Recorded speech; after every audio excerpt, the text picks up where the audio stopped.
मोदी साहब के पास बेचने को कुछ और है ही नहीं।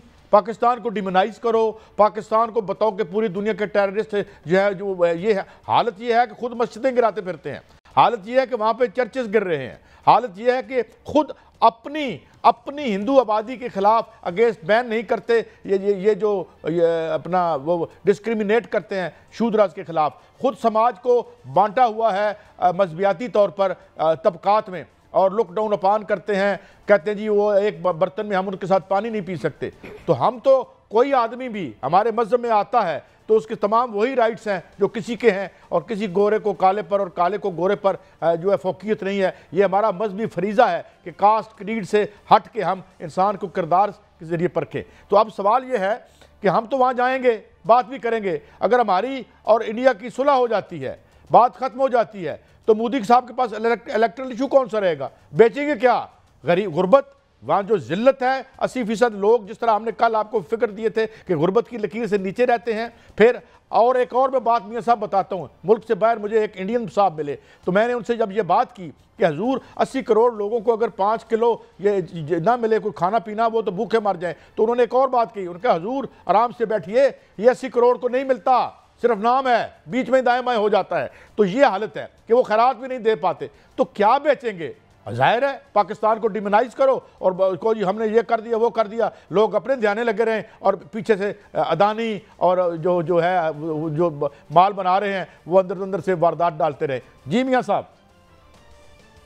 देखें कायद साहब, इस सेगमेंट में हम बड़ी बड़ी खबरें देंगे, ये बताएंगे कि ये जो मुज़ाकरात हो रहे हैं ये कहाँ हो रहे हैं, कौन इसका सालिस बनेगा और किन किन एजेंडा क्या होगा। दूसरी ये खबर देंगे कि जो दहशतगर्द हैं जिनको फितनातुल हिंदुस्तान कहा जाता है, उनके खिलाफ क्या क्या फैसले हुए हैं। तीसरी हम ये खबर देंगे कि चीन के अंदर जो हमें कामयाबियां मिली हैं उस पर बड़े बड़े फैसले कौन से हुए हैं और भारत को क्या हज़ीमत उठानी पड़ी है।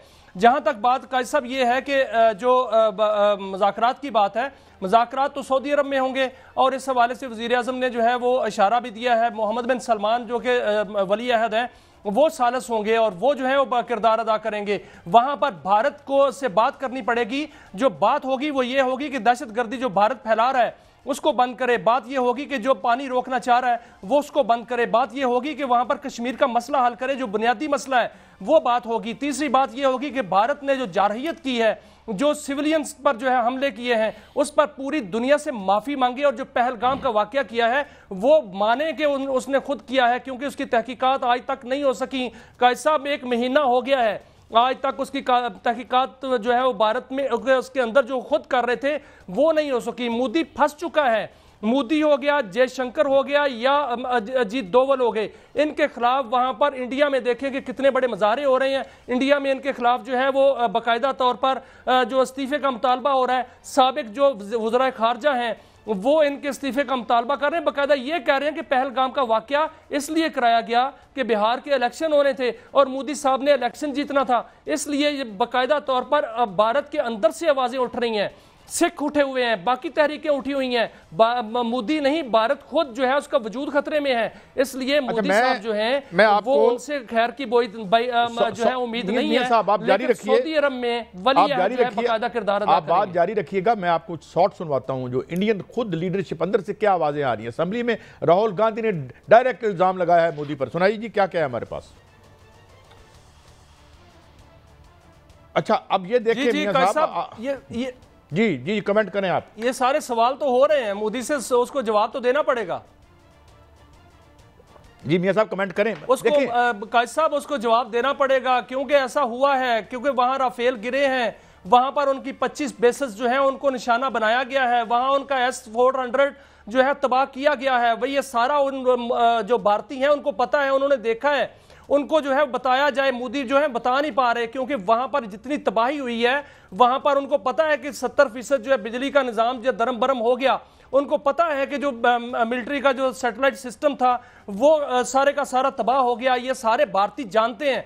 अब हर भारतीय जो है वो मोदी से पूछ रहा है कि मोदी सच बोलो, अजीत दोवल जो उनका जेम्स बॉन्ड है उससे पूछा जा रहा है कि वो किधर है, उसने कहा वो कौन सी प्लानिंग थी, वो पहलगाम की प्लानिंग थी उसकी कि पहलगाम में ये वाकया करा के वहां पर गोदी मीडिया को ले जाके वहां पर पाकिस्तान पर इल्जाम लगा दिया। ये सारा कुछ मोदी को जवाब देना है, ये सारा कुछ जो है जयशंकर को जवाब देना। अब उन्होंने शशि थरूर को जो मैदान में लाए हैं, क्या वो कामयाब हो जाएंगे? नहीं कामयाब होंगे, क्योंकि उन्होंने, मोदी ने खुद 88 दौरे किए हैं, 10 उन्होंने दौरे किए अमेरिका के काजी साहब, उन्होंने 7 दौरे किए हैं चीन के, उन्होंने जो है रूस के भी दौरे किए हैं। क्या बना? कौन था साथ?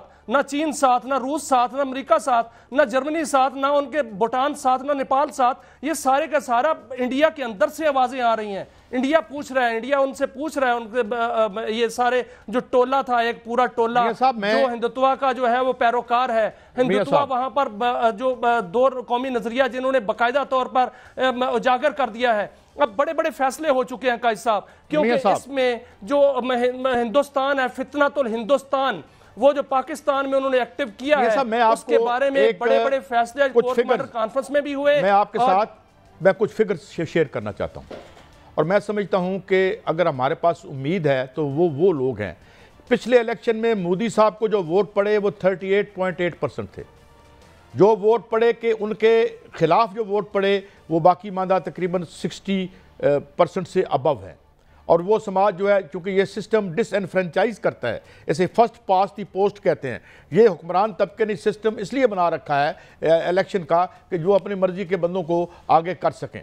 अब बात क्या है, जो इंतहाई पसमानदा परत है उसके समाज की, जो बड़े फंडामेंटलिस्ट लोग हैं, हिंदू हर समाज में होते हैं, वहाँ भी हैं, लेकिन वहाँ बहुत बड़ी तादाद रोशन ख्याल लोगों की है। मैं बता रहा हूँ कि 60 पर वो उम्मीद है। और मैं समझता हूँ कि हम दिल से विनती करते हैं कि मोदी हमारे लिए तो खतरा क्या बनेगा वो आपने देख ही लिया। जितना बड़ा खतरा वो अपने समाज के लिए है। He will destroy all that is good about India. मतलब हम 47 से पहले हम इकट्ठे ही वहाँ रह रहे थे ना, जब ये पार्टीशन हुई। मगर इंडिया में बड़ी सीनियर वॉइसेस हैं। अब मैं करण थापर की बात करूं, मैं उसकी बात करूं, बहुत से ऐसे लोग हैं जिनके नाम मुझे शायद अभी जहन में ना आ रहे हों। तो इस अरुंधति राय है, ऐसे लोग हैं। तो मैं ये समझता हूं कि उनको चाहिए। साहब ये सारे झूठे हैं, ये बरखा दत्त हो गई या करण थापड़ हो गया, सारे के सारे झूठे लोग हैं। इनको एक्सपोज हो चुके हैं। नहीं, वो उनका जाली मेजर जो है वो एक्सपोज हो चुका है। वो बख्शी जो मूंछों वाले हैं वो एक्सपोज हो चुके हैं। इनकी क्या बात करते हैं सर? जो इंटरव्यू किया है टिट फॉर टैट होगा। क्या नाम है? क्रिस्टीन फेयर का टैट होगा मियां साहब, क्रिस्टीन फेयर का।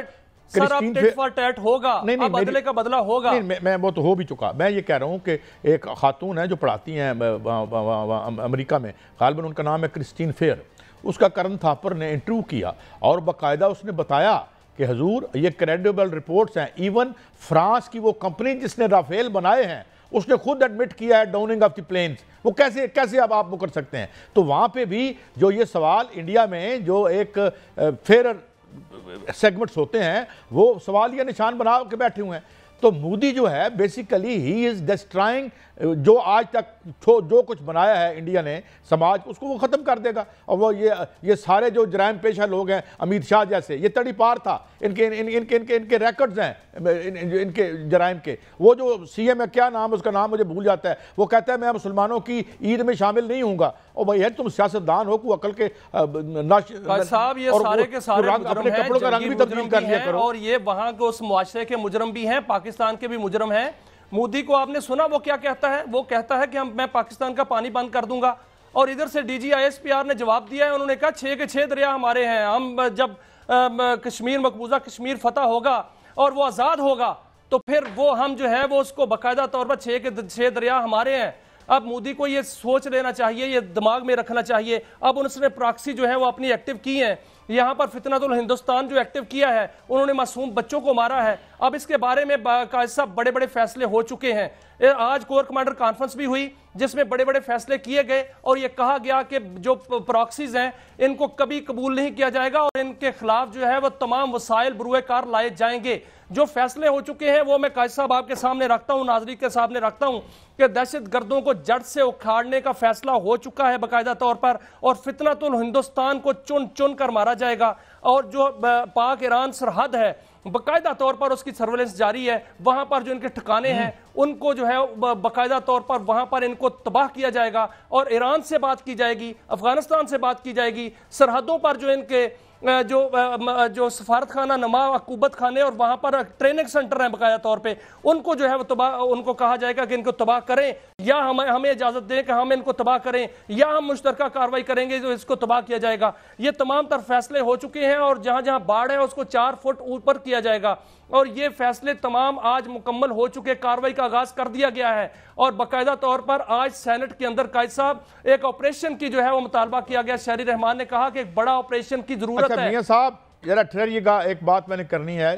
चीन ने हमें फिर कुछ जो है डिस्काउंट पे 50% डिस्काउंट पे कुछ हमें सामान दिया है, जिसकी तफसील नाजरीन आप इस वक्त देख रहे हैं और जाहिर है वो हमारा अलाई है और बहुत बहुत फास्ट पेस से डिलीवरी पे हमें दिया जा रहा है। तो मेरे ख्याल में इंडिया को अपने होश